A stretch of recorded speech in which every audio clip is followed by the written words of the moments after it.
All right. So today we will be doing math, SAT math. And a note for next class, I decided to move the review of the ACT science section I was going to do next class till class number 20, in which I'm going to do a review of everything that we did in the first in all of the classes, both SAT and ACT. So next class is going to be math as well, just like to wrap up the remaining math sections that we need to cover. And yeah, the final class will just be a review for everything, including SAT and ACT. All right, so first thing we'll be doing is volume word problems.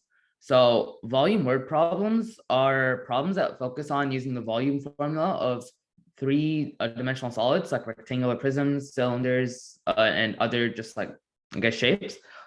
And so you don't really need to remember any of them. You don't need to memorize them for the SAT. However, it is better to memorize them so you don't have to keep going back and looking at the first page to get the, I guess, formulas.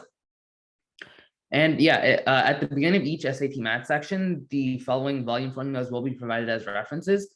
So you have the right rectangular prism, which is L length times width times height. You have right circular cylinder, which is pi r squared times h. Sphere, which is 3/4 pi r cubed. Right circular cone, which is 1/3 pi r squared h. Rectangular pyramid, which is 1/3 L length times width times height. So for the person who's asking for last week's recording, so apparently they're just gonna put all of the recordings at once after all the classes are done. I guess it's just for efficiency and to make sure nothing goes wrong when they try to edit it multiple times. So we don't have any of the recordings on up at the site yet. We're gonna get them put in at the end. I'll give you guys a link on class 20, so you guys can get the recording to the previous classes. So yeah, if the test asks for the volume of a different shape, the volume formula will be provided alongside the question. And to calculate the volume of a solid, you need to find the volume formula for it. You need to plug the dimensions into it and then just evaluate the function, I guess. So volumes of three-dimensional solids continued. Some questions that will provide the volume of the solid and ask us to find like a linear dimension such as length or radius or height or whatever.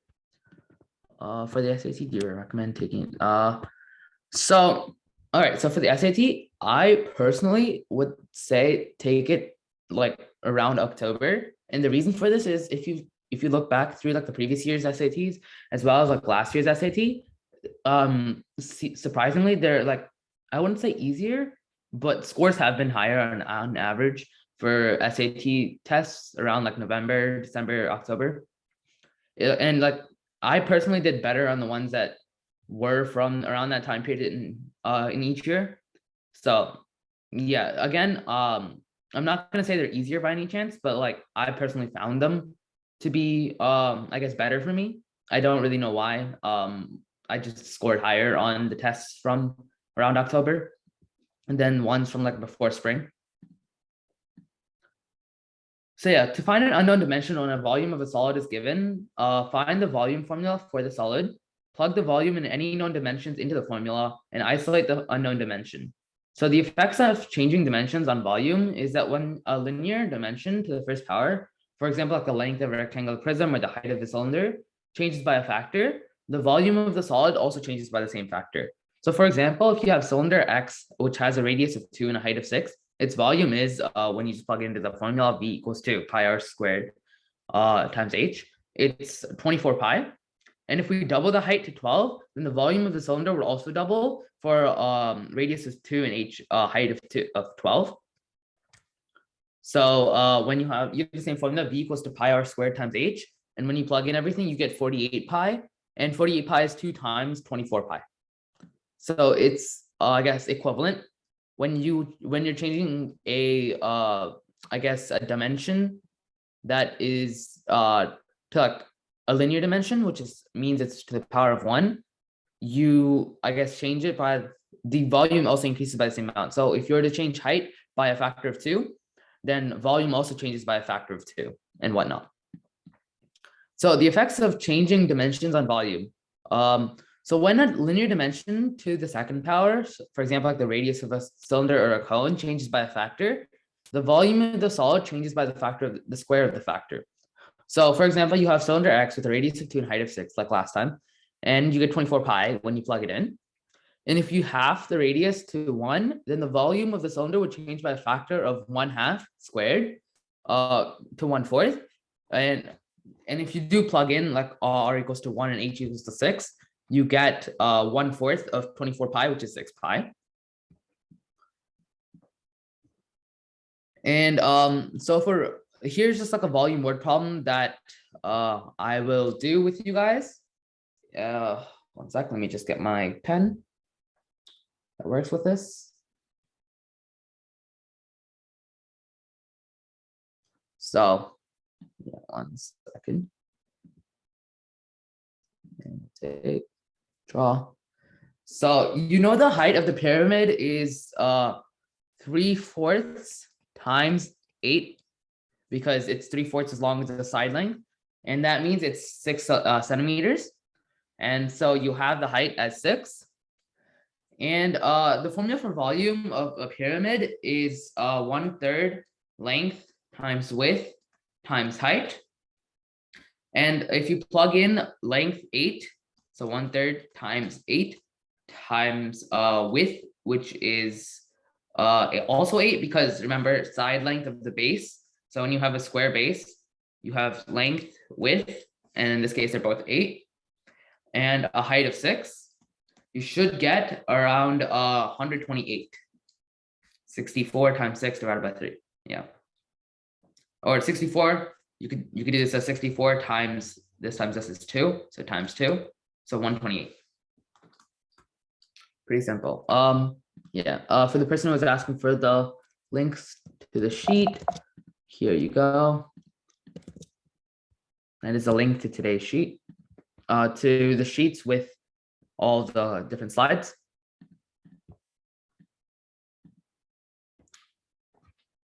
So what are right triangle word problems? Oh, and before that, does anyone have any questions why the answers are 6 and 128?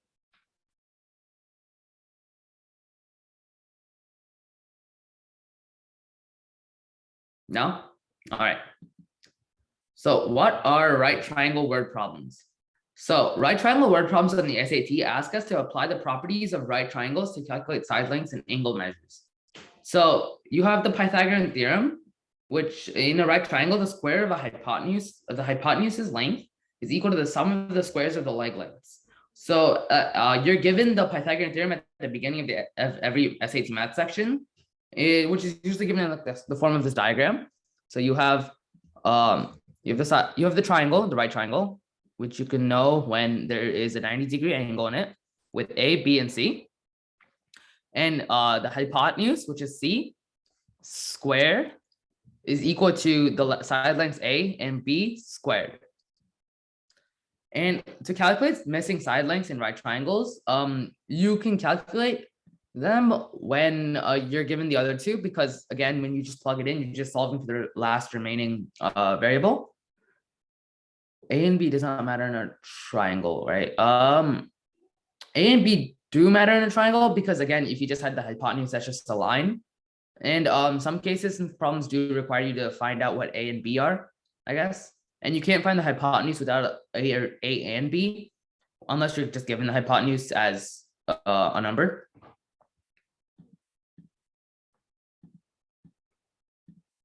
So recognizing Pythagorean triples. So Pythagorean triples are integers A, B, and C that satisfy the Pythagorean theorem. So for example, the lengths of the right triangle shown below form a Pythagorean triple, which in this case is 3, 4, and 5. This is called the 3, 4, 5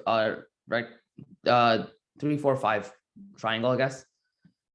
The Pythagorean triple 3, 4, 5, and each side of the triangle has an integer length, which is 5 squared equals to 3 squared plus 4 squared. And 3, 4, 5 is like the most commonly used Pythagorean triple in the SAT. And all triangles similar to it have side lengths that are multiples of the 3, 4, 5 Pythagorean triple.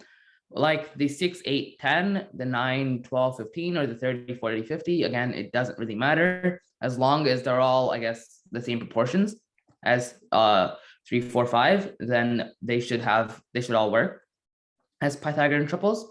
So, and being able to like recognize Pythagorean triples can save you valuable time on like the test on test day. So, like for example, if you see a right triangle with the hypotenuse of length 15 and a side length of 12, then you can recognize it's a 9, 12, 15 triangle, which will give you the missing side length without having to calculate it using a squared plus b squared equals c squared.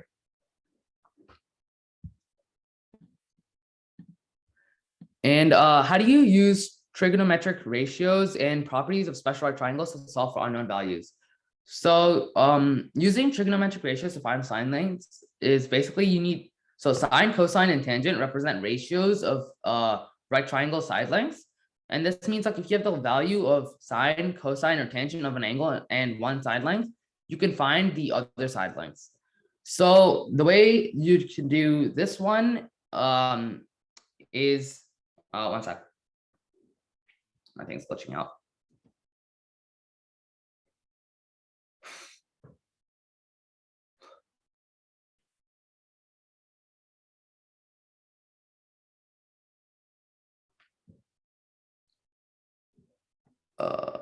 Can you guys see me writing something? Or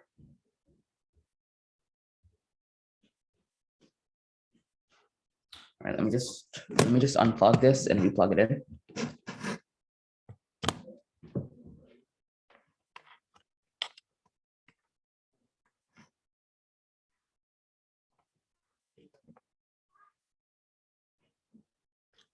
All right, this should fix it. So since tan of C is equal to 4, can you guys see it now?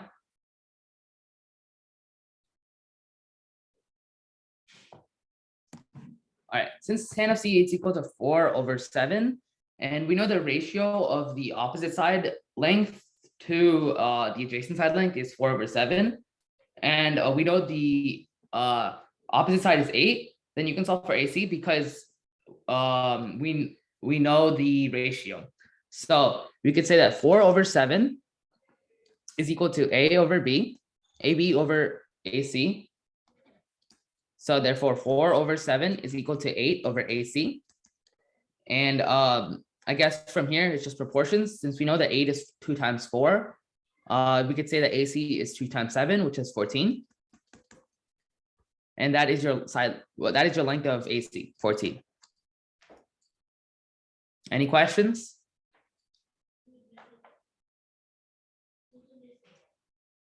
No? All right.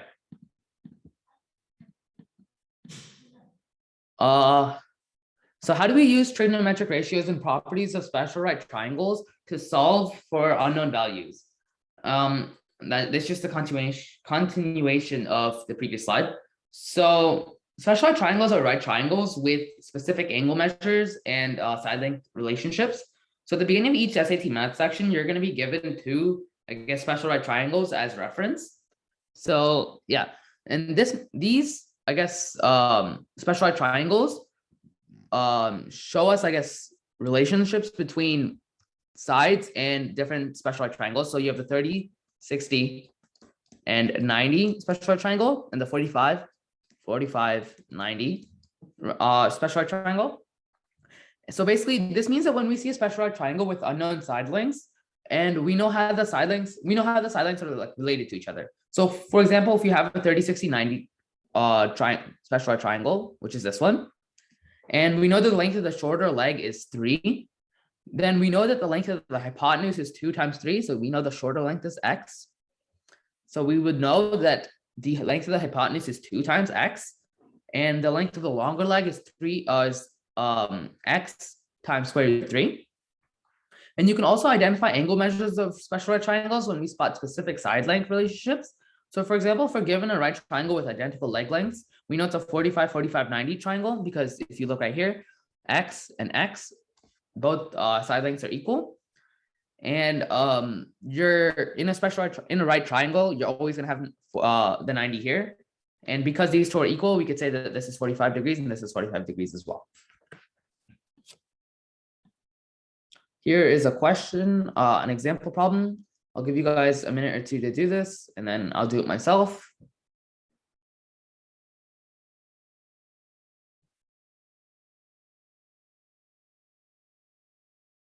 Again, just put your answers in the chat after you get it, so I know people got the answer.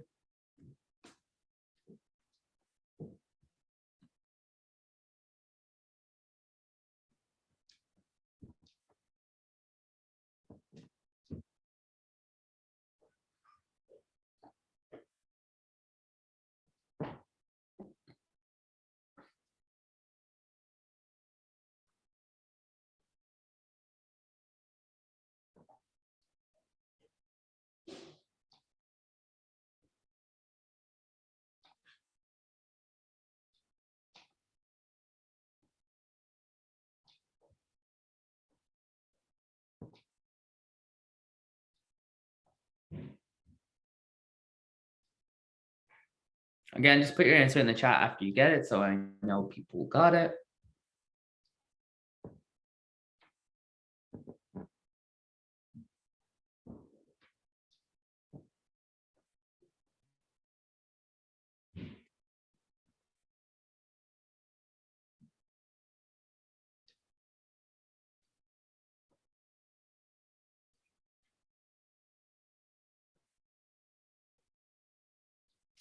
All right, it looks like most of you have got the first one right, although some people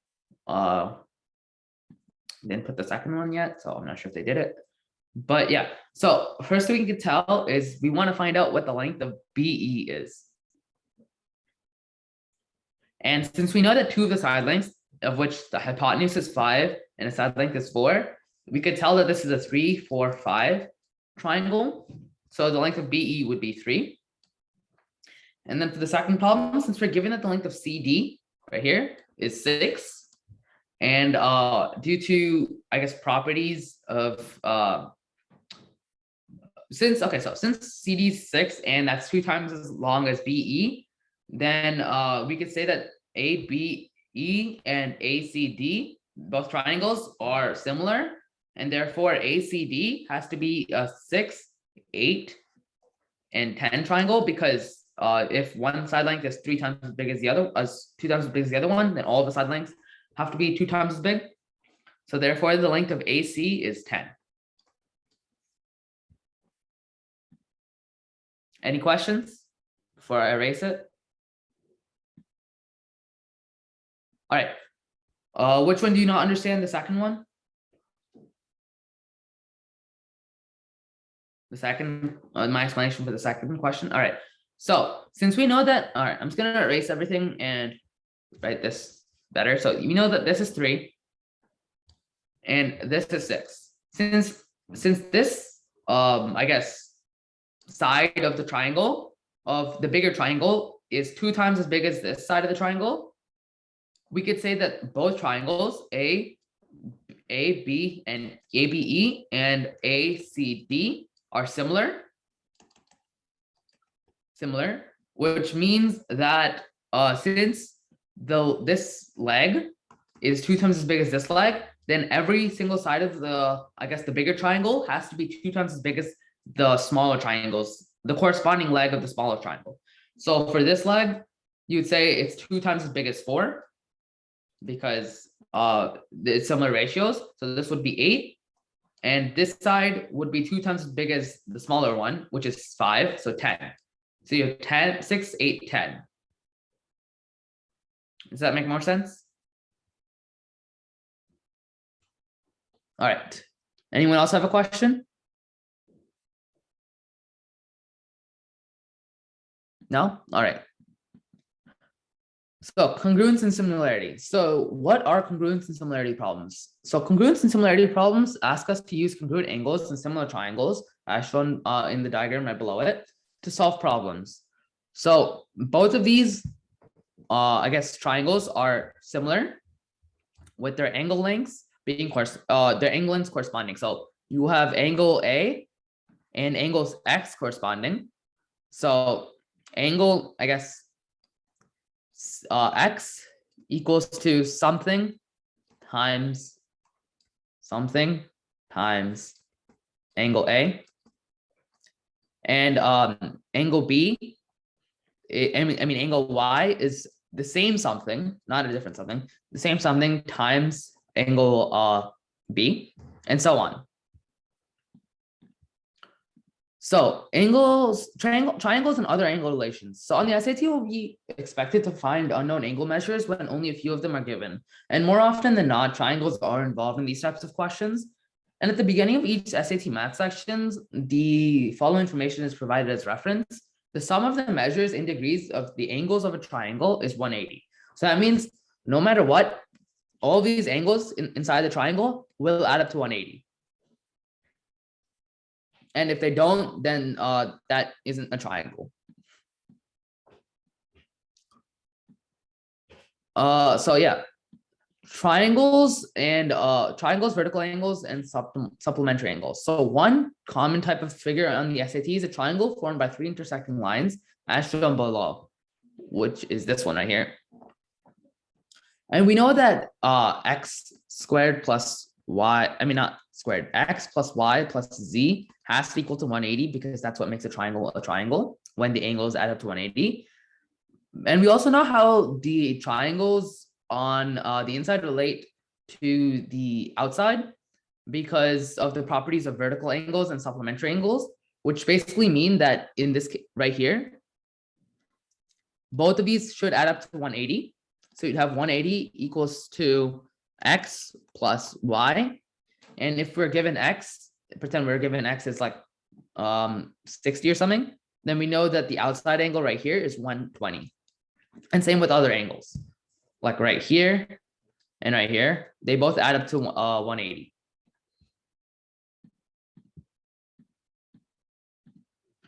So triangles and parallel lines. So another common type of figure shows similar triangles constructed using parallel lines. So two similar triangles can be constructed from two parallel lines and two intersecting transversals, as shown below to the right. So I meant to say left right here, not to the right. This is left, which means this one.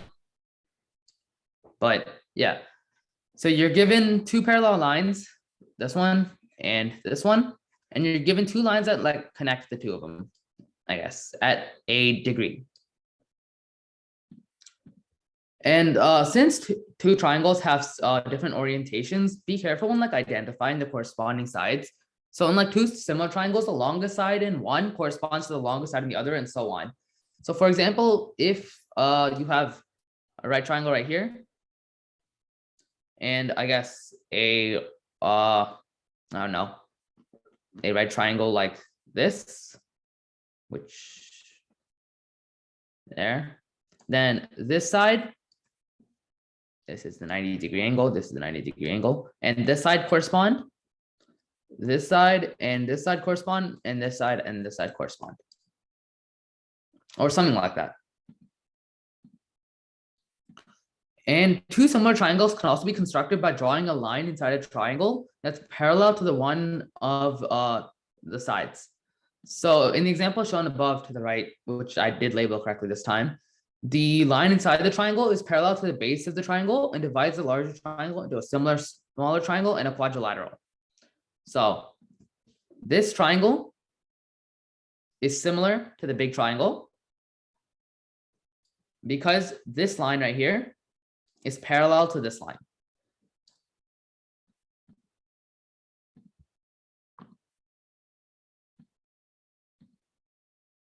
And so setting up proportional relationships using similarity. So similar triangles have the same shape, but aren't necessarily the same size. So in the figure below, triangles A, B, and C, ABC and XYZ are similar. They have like the same angle measurements, but not the same side lengths.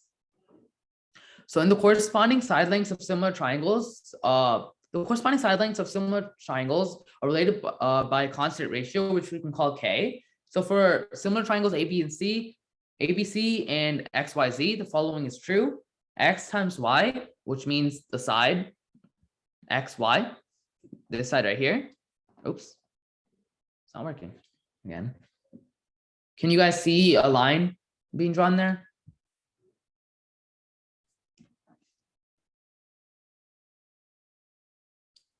What about now?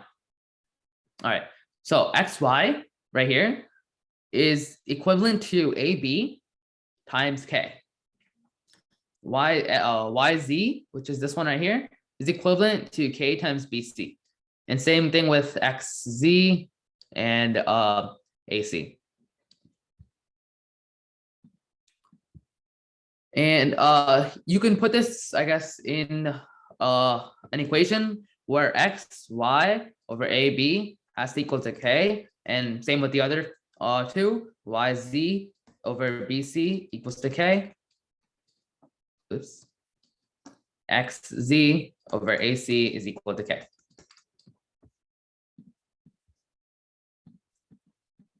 Whoops. So I guess here's a practice problem for you guys to do. I'll give you guys 2 minutes to do this, and then I'll do it myself. Again, just put your answer in the chat after you get it, so I know that people did it.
Again, just put your answer in the chat after you get it, so I know that people got the answer.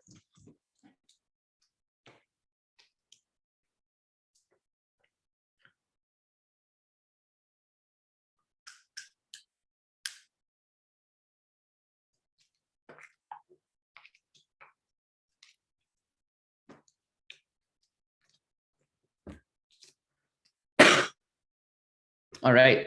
Do you guys still need more time, or should I start solving it now?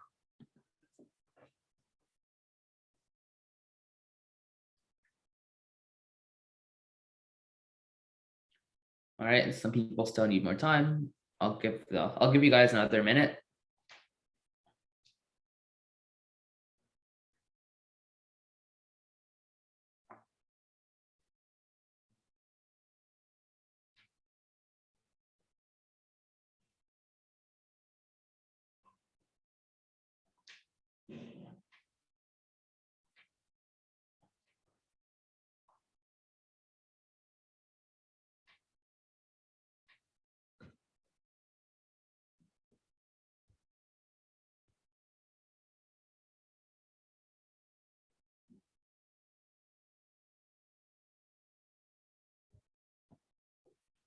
All right, does anyone else need more time? No? All right, it looks like most of you have got this answer right. So for part 1, I'm just gonna label these 1, 2, 3, so I don't have to say the whole question every time I say it. So to find the value of A, the way you do this is, since the same line for the 73 degrees here and A here, there's a similar line, I guess, connecting the two, then angle A is equivalent to 73 degrees. And the reason for this is, I forgot the exact rules name, but you should have learned this in geometry if you've taken it. But if there's the same transversal line connecting two parallel lines, and you have the opposite, I guess, sides, the opposite interior angles, therefore the two opposite interior angles are equivalent. So in this case, A is 73 degrees. And you can find the value of B by using the fact that the sum of angle measures inside a triangle is 180. So you have 180 equals to 45 plus 73 plus B, which is equivalent to 180 equals to 118 plus B, which means B has to equal to 62 degrees. And for C, you would know that. So as I said before, when you have a parallel line here and a transversal line, then both of these together have to add up to 180 degrees. So A plus C has to equal to 180. And since we know A is 72 degrees plus C is 180, therefore C has to equal to 107. Any questions?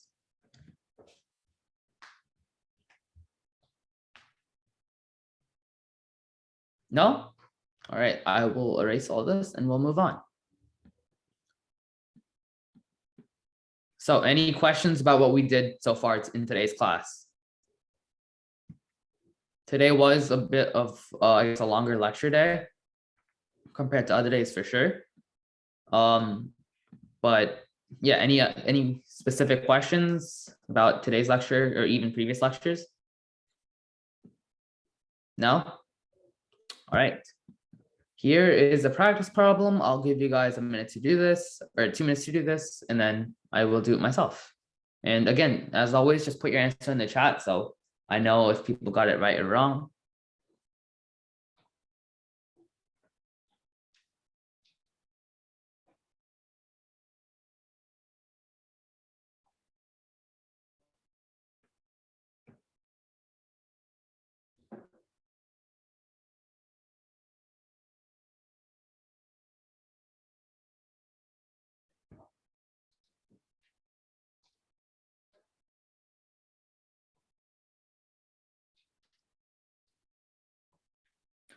So I guess best way to know if what they're asking for, Jimin, is they're usually gonna, I guess, highlight this sometimes, but in this case, they're asking for diameter, not radius.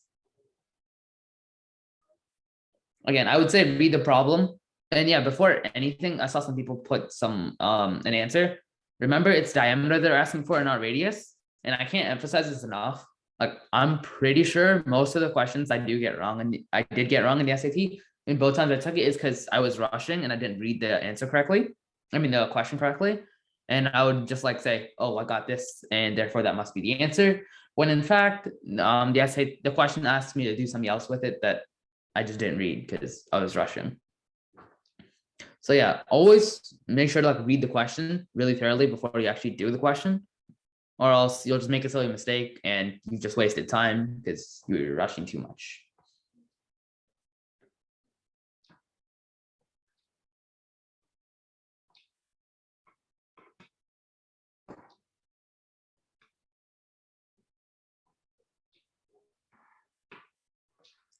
All right, do you guys need any more time?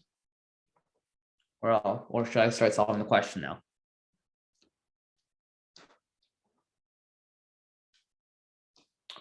All right, I'll give you guys another minute.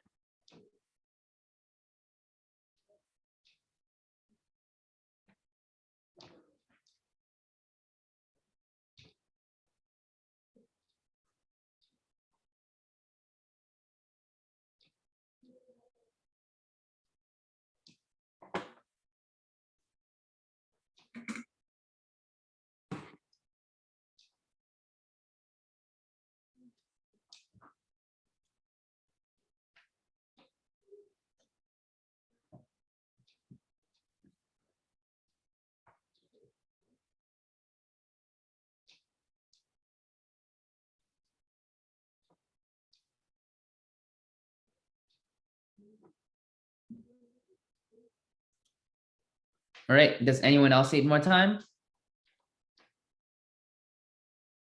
No? All right. So the way we do this is first we need to know what the, I guess, the volume of the formula for the volume of a right circular cylinder is. So the formula for it is V equals to pi r squared times h, I believe. And we know that V is 144 pi because it gives us it. The volume is 144 pi. And we know that the height is 9 centimeters because that's the height. So we know that pi times r squared times 9 is equal to 144 pi. And when we do that, we know that 144 pi is equivalent to 9 pi r squared. We can divide 9 pi on both sides. And when we do that, you get 16 equals to r squared, square root both sides. 4 equals to r. And remember, we're looking for the diameter, not the radius. So, and since the diameter is 2 times the radius, it's 4 times 2. So d equals to 4 times 2, therefore 8 is the answer. Any questions?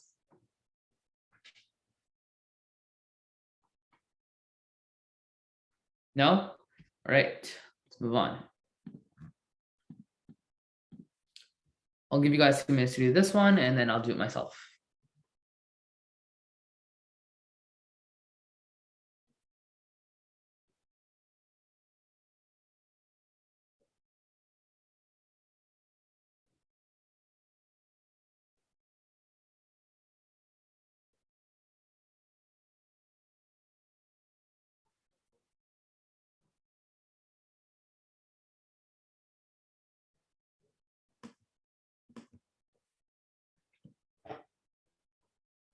Again, just put your answer in the chat after you get it.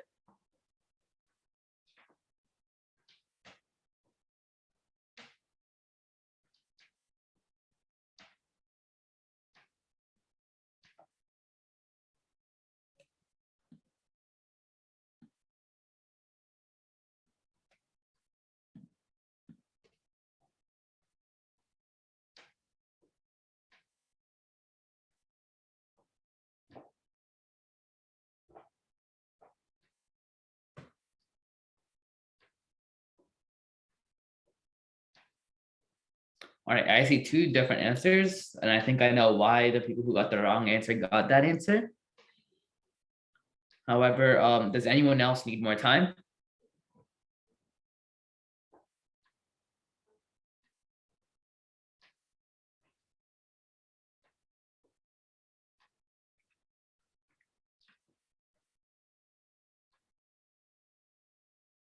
No? All right, so the way we do this problem is we know that the volume formula for a cone is V equals to 1/3 pi r squared h, I believe, pi r squared h. And since r is, I guess, squared in the formula, and the area of the cone's base is, I guess, doubled, then, I guess, one sec, I'm trying to think how I'll explain this. So since it's twice the radius, so I guess we can just say 2 times the area of the cone, base of the cone is 2 times 2 to 4. So basically, since r is squared in the formula and the area of the cone's base is 2 squared equals to 4, which is 4 times the area of the base of cone A. Because when you multiply this by 2, when you multiply r by 2, so you get v equals to 1/3 pi times 2r squared times 2h. So you're multiplying by 2. So 2 squared is 4. So you have 4 times, I guess, the radius, and it's 2 times as tall. So it therefore has to be 8 times 2. Has to be 8 times as, I guess, the volume is 8 times more. So given the volume is 225 times 8, you get 1,800. Yeah, 1,800. Any questions? And do you guys want me to explain why it's not A? Because I saw a couple people put A as their answer.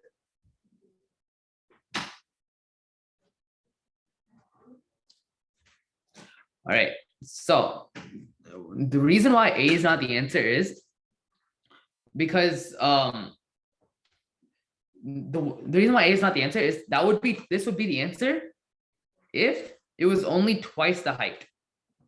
Because if you just plug it in, you have V equals to 1/3 times pi times r squared times 2h. Therefore, the only difference is it's multiplied by 2 times. So it's 2 times as much as the original volume. So 2 times 255 is 450. And that would give you A. So I'm guessing you forgot the radius that it is twice as well, on top of just the height being twice. Any other, I guess, questions why it's C and not any of the other ones?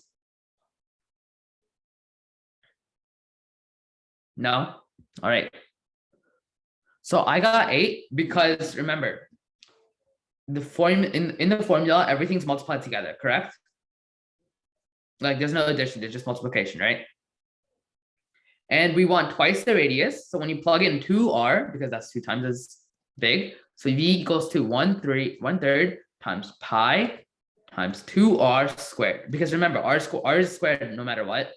And you want twice the radius, so 2 times as big r squared times 2h, because you want 2 times as big of an h.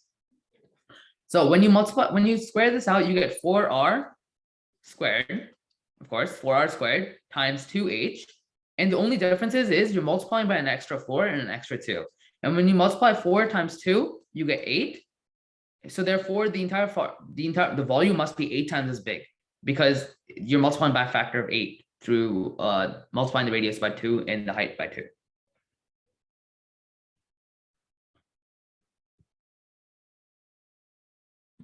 All right. Next question. I'll give you guys 2 minutes to do this one.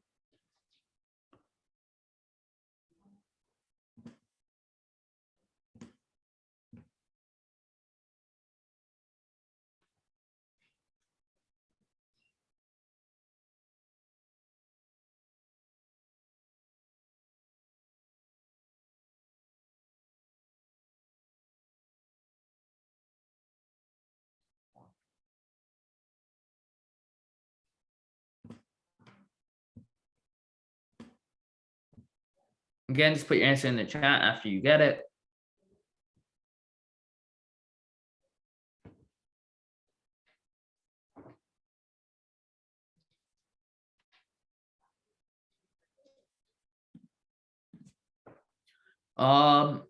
Not really. I don't think they are. I'm not sure what it said when where I got these from, but I do not believe these are calculator questions, because you're not really required to do math that you can't do on paper. However, I could see these potentially being on the calculator section, so I don't know. But these can be done either way. Of course, with the calculator, you're more likely to get it right because no silly errors and it's going to be faster. However, these can all be done without a calculator. At least the ones that we did so far.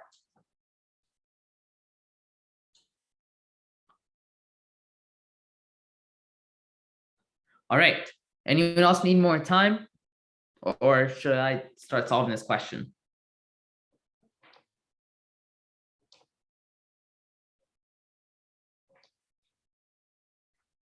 Right. Looks like no one else needs time. So we know the volume formula for a rectangular prism is V equals to length times width times height. And you're given the length is 2 times the width of 0.4 times 5. So 2 times 5 is 10. 10 times 0.4 is 4. Any questions? No? All right. Here's another problem. I'll give you guys 2 minutes to do this one.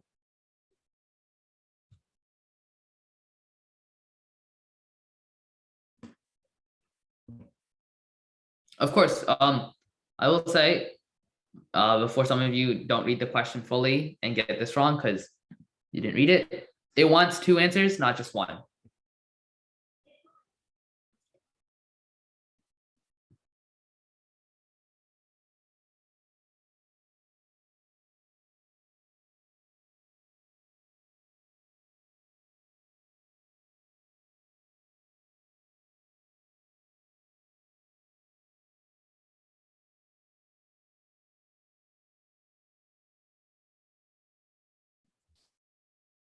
Right.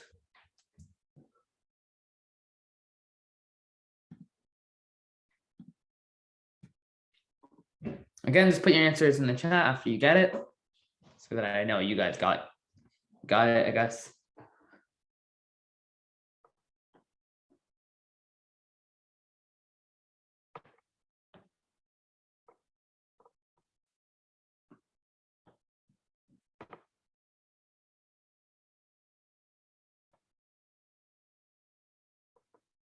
Also, I saw some people getting this wrong. Again, it's asking for the same volume, not a different volume.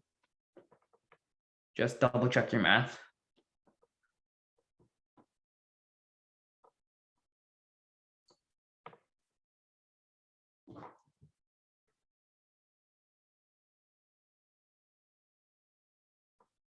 And again, just put your answer in the chat after you get it.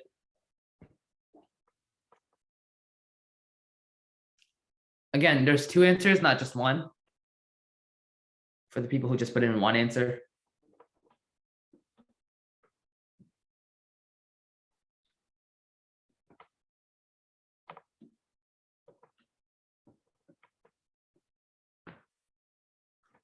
Do you guys need more time, or should I solve it now?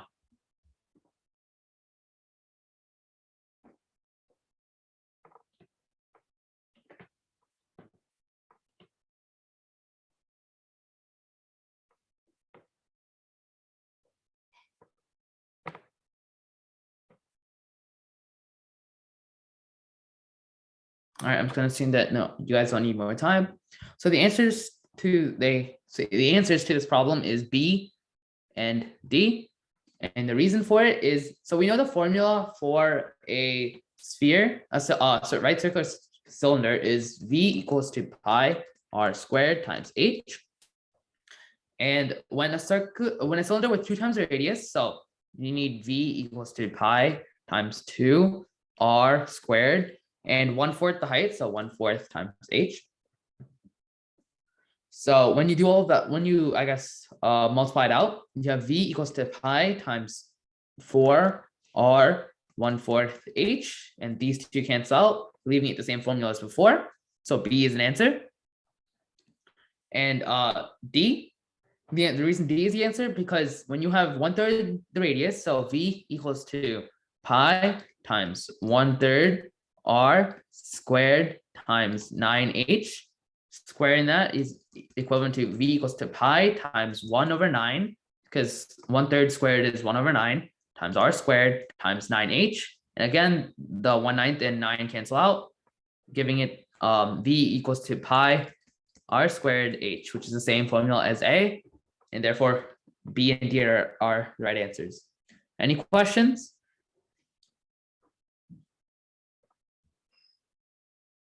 Or do you guys want me to go over another answer choice and tell you why it's wrong? Because I saw some of you getting one of the answers right and then the other one wrong. No questions? Or all right, so people asked me to go over the other ones. So a cylinder with 2 times the radius and 1/2 the height of the cylinder A is basically, so you have the formula V equals to pi r squared times h. So in this, for A, you have V equals to pi times 2 times the radius, so 2r squared, with 1/2 the height. So when you have V equals to pi 4r squared times 1/2 h, these two don't cancel out. Instead, you're left with V equals to 2 pi r squared h, which is not equivalent to the original equation. Therefore, A can't be the answer. As for C, you're again V equals to pi r squared h. V equals to pi times 2r squared. And no. V equals to pi times 1/2. Whoops. I'm just gonna redo all that.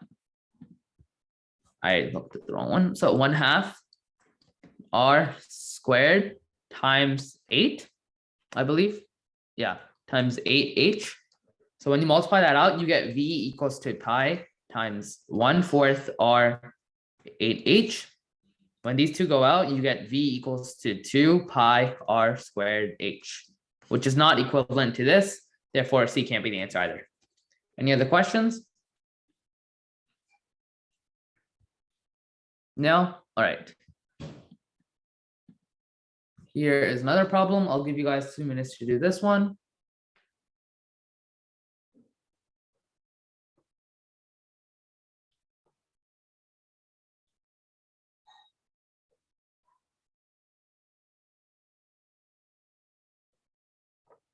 Again, just put your answer in the chat after you get it, so I know that people got it.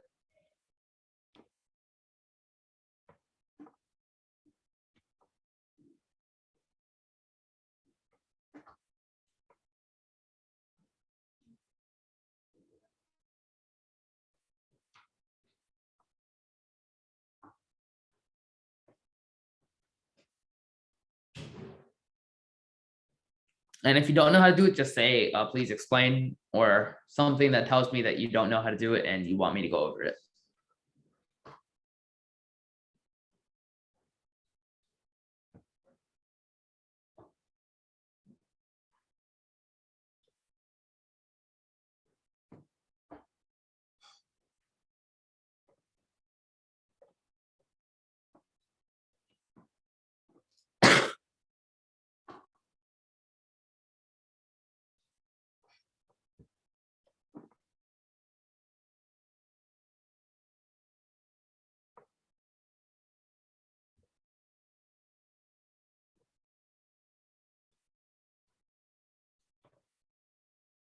Do you guys need more time, or should I just go over it now?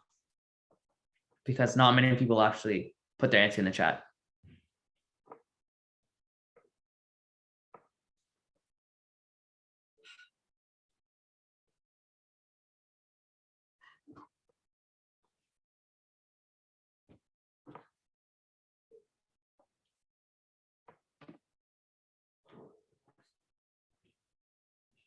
All right, for this one, I see a lot of people got this wrong. And I'm guessing, I'm not entirely sure why, but I'll explain it now. So for part one, to name this step 1, 2.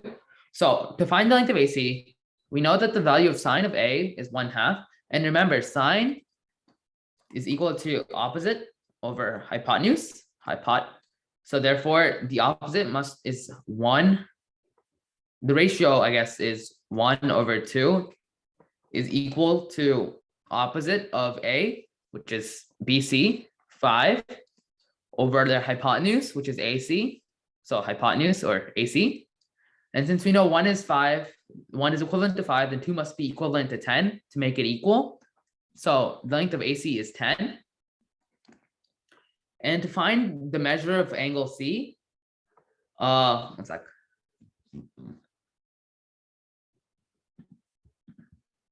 One second. All right, so find the measure of angle C. Since we know that the hypotenuse is twice as long as the shorter side length, and we know, so from that, since hypotenuse equals to 2 times BC, we can say that this is a 30, 60, 90 triangle, and the measure of angle C would be 60.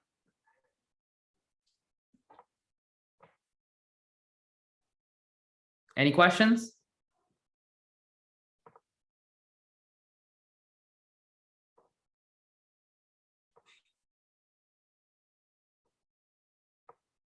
No? All right.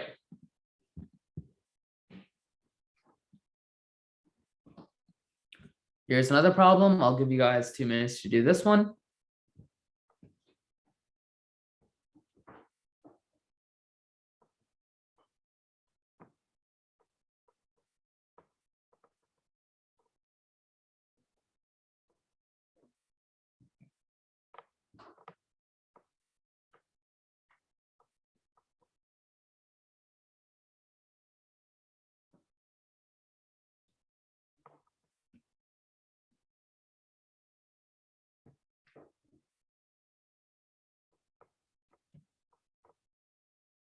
I will say there's a really fast way of doing this and a, I guess, a slower way of doing this. But yeah.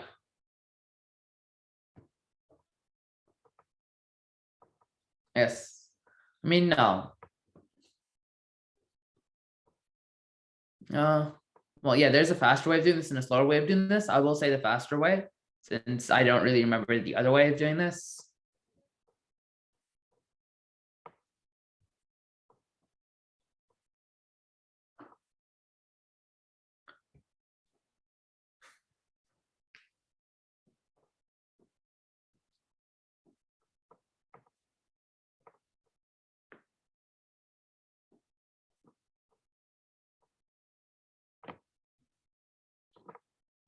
All right, so I see a bunch of different answers. Only one person has got it right so far.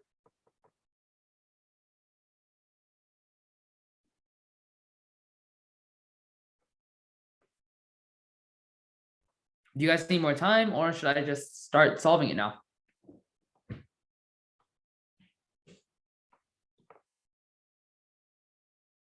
Again, just like put it in the chat if you need more time, because I can't read your guys' minds. I don't know when people finish, or if they just need help, or just like explain, I guess, if you want me to do it right now, because you just don't know how to do it. All right.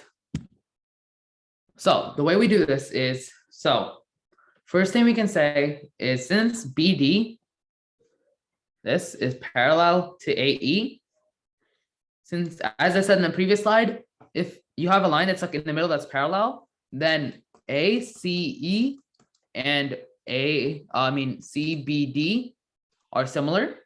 They're both similar.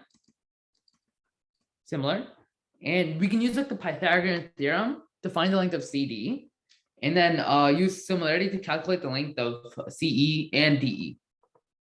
So the first thing we do is the Pythagorean theorem. So BC squared plus BD squared equals to CD squared. So 6 squared plus 8 squared equals to CD squared, which is 36 plus 84. I mean, no, 64. What am I saying 84 for? 64 equals to CD squared, which is 100 equals to CD squared. And let me just erase this. And because 100 is CD squared, therefore CD has to equal to 10 when you square root both sides. So CD equals to 10. And since we know, so here is a way of, I guess, here's a time saver. So since this is a 6 and 8, then we can say this is a 10, because that would be a 6, 8, 10 triangle. Remember, 3, 4, 5. It's a multiple. So this is 10. And no, wait. Yeah. Or wait, did I do something wrong? 6, 8, 10. Yeah.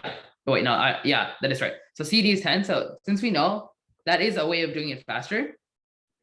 Instead of having to do all of this, you don't need to do all of these calculations, really. If you just know that 6, 8 is part of the Pythagorean triple, 6, 8, 10.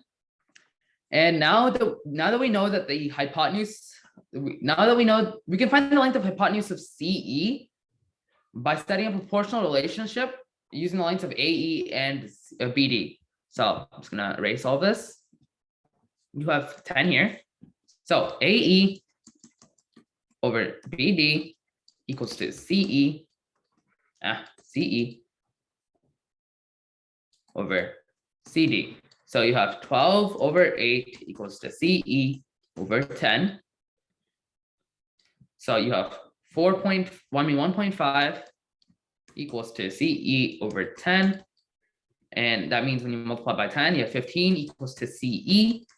And since we know that CE is 15 and CD is 10, you can do 15 minus 10 to get DE. DE equals 15 minus 10, so 5. Any questions?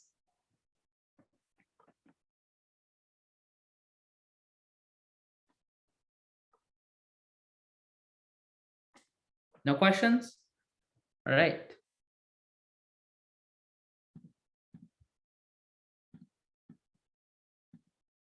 Here's another one. I'll give you guys 2 minutes to do this one, and then I'll do it myself.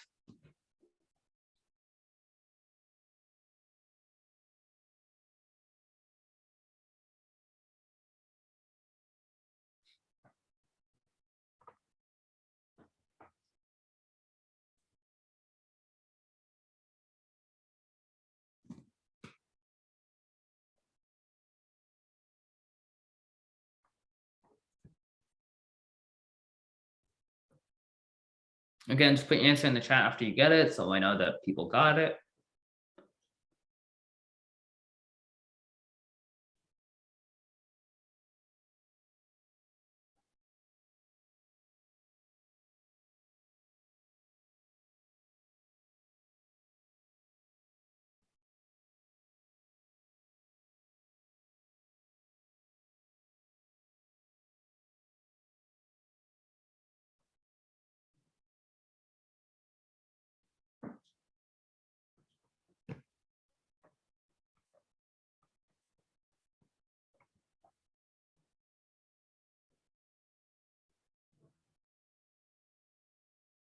Again, just put your answer in the chat or say explain if you don't know how to do it. So I know that it's just people that didn't know how to do it versus they're still solving it.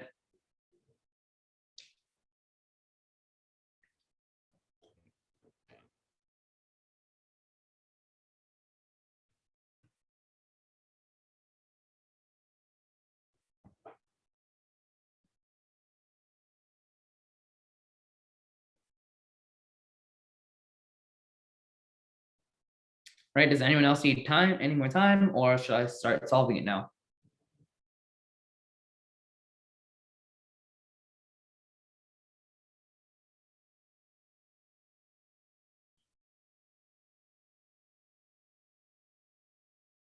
Right? Doesn't look like anyone else needs more time. So first thing we can say is, remember, sine is equivalent to opposite of the hypotenuse. And from this equation, we can write it in two different ways. You have sine of C is equivalent to BD over BC is equal to AB over AC. And from here, there's two ways of doing this. You can do Pythagorean theorem, theorem, which I did last time, or you could recognize that that this is a 9, 12, 15 special Pythagorean triple. And since each side of ABD is 3 times as long as 3, 4, 5, you could say it's 9, 12, 15. So you know that BD right here is 12, because again 9, 12, 15. And now we can solve for the length of BC because because we know that sine C is equivalent to BD over BC, So 3 over 5 equals to 12 over BC. And because 12 is 4 times as much as 3, therefore BC has to equal to 20, because 4 times 5 is 20. Any questions?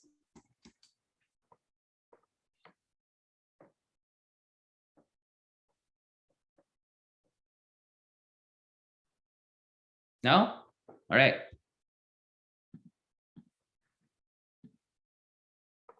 Again, don't be afraid to ask questions. Like, again, this is just practice. It's just a class that you're doing for free. It doesn't matter if you get a question wrong. It's probably better to ask a question if you got an answer wrong than to just like leave it and not know why you got it wrong, I guess. But yeah, here's another problem. I'll give you guys 2 minutes to do this one.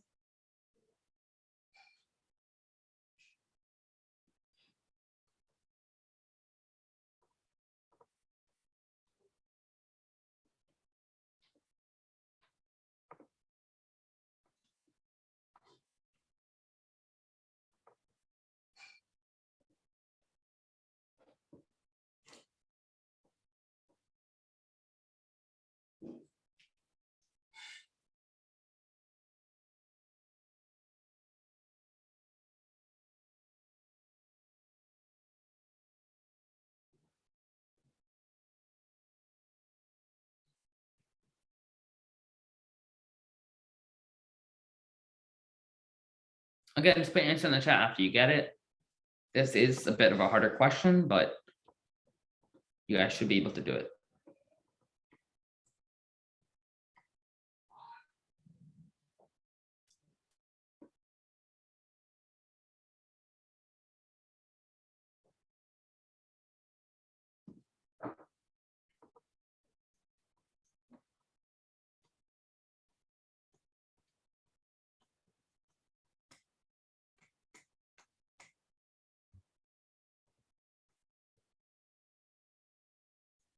Again, just put your answer in the chat after you get it, so I know people got it, or at least like they tried.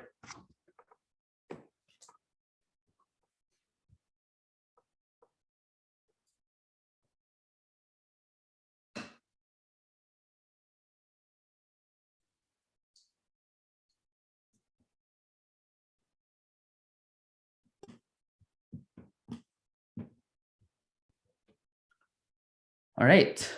Does anyone else need more time, or should I start solving it now?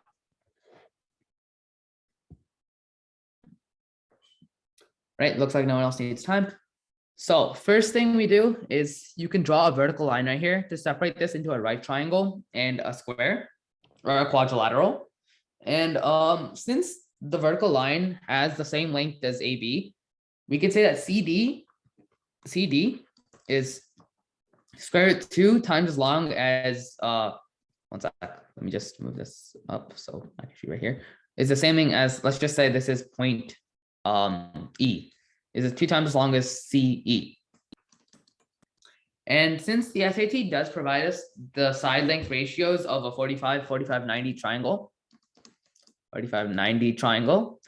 and which tells us that the hypotenuse is square root 2 times as long as the length of its legs. So leg here is X, I guess, and square root 2x.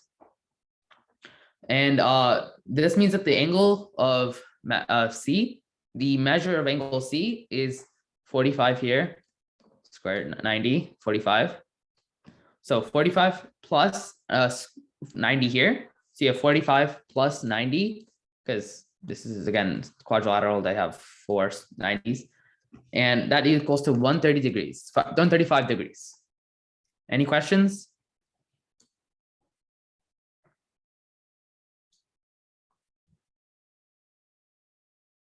Again, this one is mostly just like knowing, I guess, your special right triangles and knowing like what the side lengths are, which again, it's probably best to memorize because you could use it in high school in the high school math as well. However, the SAT does provide it at the beginning of every math section. But yeah, any questions? No? All right, we'll move on. We're gonna have to go through the next 3 questions pretty fast because there's one really hard one I put at the end, and I want you guys to have a bit more time to do it, and then leaving me enough time to do it. So I'll give you guys a minute each, and then I'll do each of these questions.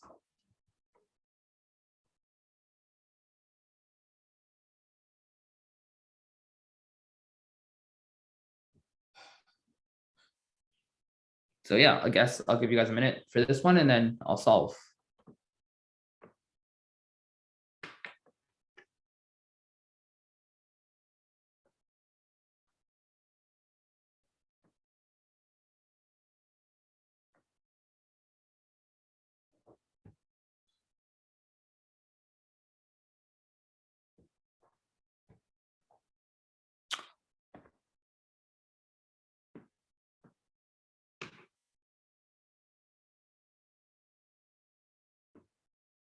All right.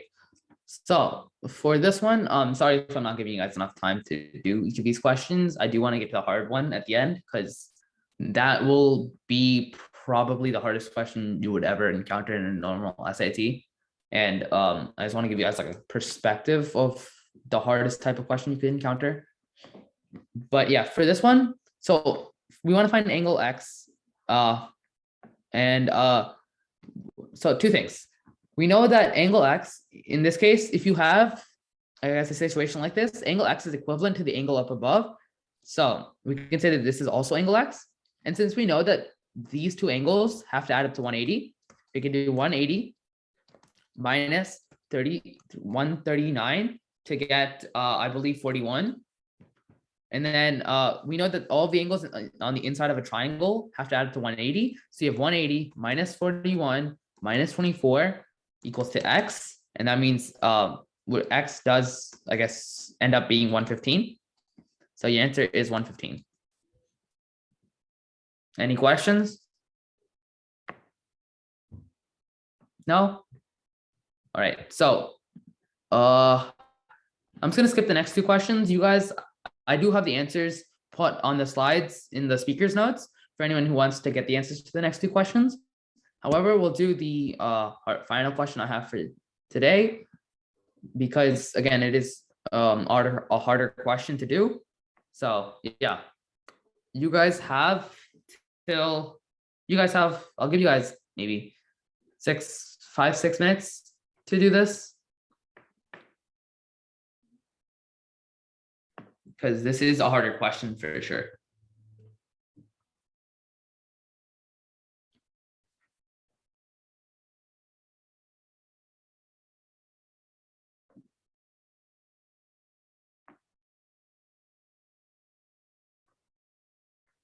So yeah, whenever you do figure it out, just put your answer in the chat. I will wait 5 minutes before I start answering this.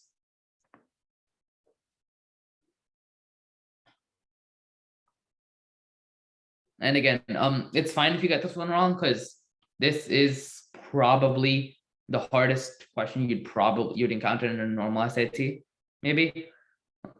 Although there could be other questions which are harder, I don't know. But the normal SAT question wouldn't be this hard.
Again, just put your answer in the chat after you get it, so I know you got it.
All right, I'll give you guys another 2 minutes.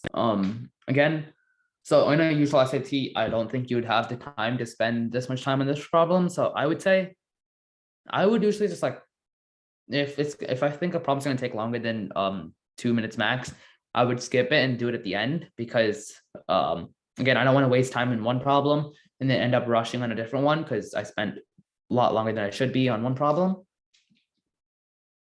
But yeah, looks like most of you have got it right though.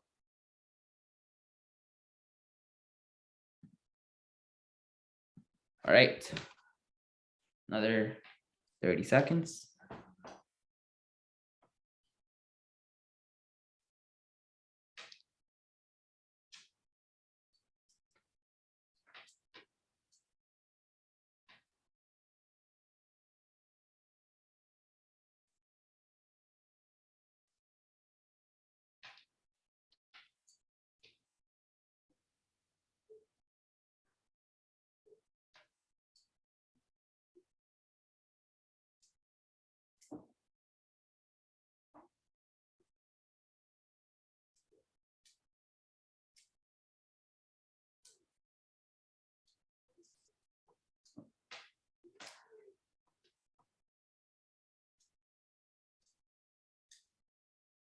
All right, so for this problem, although it looks hard from like just like glancing at it, so you could split this into 3 different, I guess, solids.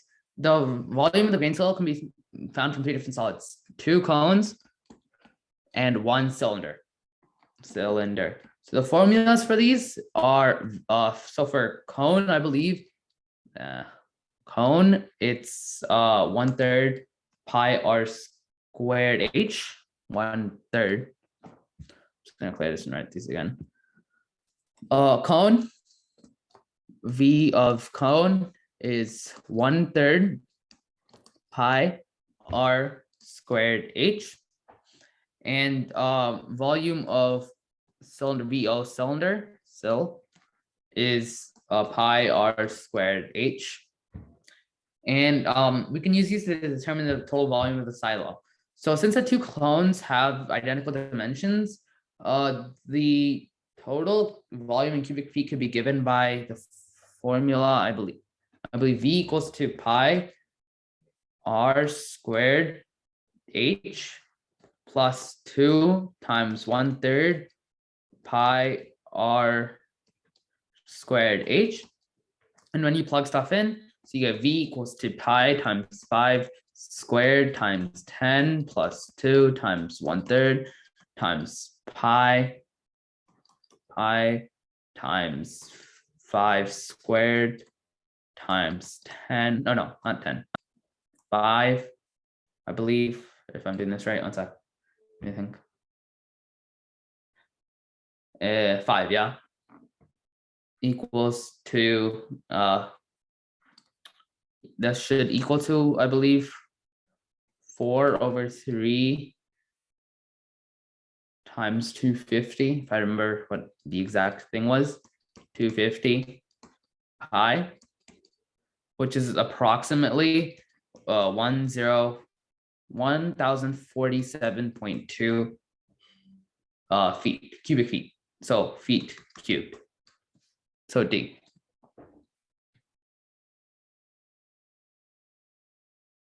Any questions? So for these types of questions, again, the SAT does provide formulas for like the cone and a cylinder in the front of each math section. Not sure about the ACT though, but again, I would say you should probably memorize these because you don't want to be flipping through the SAT book like every 2 seconds trying to remember what the formula was. And it's a lot easier if you just memorized it and was like, oh, this is this. And you can double check what the formulas if you just want to make sure you memorize it correctly. But for the SAT, at least, you will have, I guess, like a formula sheet in the beginning with a bunch of formulas. But I would recommend memorizing these. So do you guys want to go back and do the 2 questions that we skipped? Or you guys just want to end class a bit early today because we did a bit hard of our question just now?